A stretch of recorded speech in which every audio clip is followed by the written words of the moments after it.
শুনেছি পশ্চিমবঙ্গের বাংলা সংস্কৃতি, ভাষা নাকি বিদেশি ভাষার সংঘাতে ধীরে ধীরে উবেই যাচ্ছে। আমি জানি না ভবিষ্যতে কি হবে, তবে বাংলা ভাষা সংস্কৃতি যাতে আরও বিদেশি মানুষের কাছে পৌঁছয় তার জন্য আমার চেষ্টা থাকে অনিয়ত, এবং তার জন্যই এই স্কেচটি 2 বছর আগে করা এবং বাংলার বিভিন্ন জেলায় যে অপূর্ব সব সম্পদ রয়েছে তাকে মানুষের কাছে জানানোই ছিল চেষ্টা। যেমন উত্তরবঙ্গের চা, পাহাড়ি সৌন্দর্য।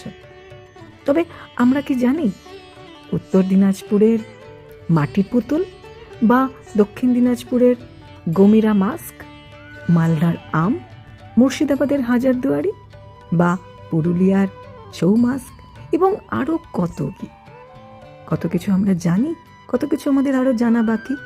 বাংলাকে ভালোবাসলে এই চিত্র মানুষের কাছে আরও ছড়িয়ে পড়ুক, বাংলাকে মানুষ আরও ভালোবাসুক।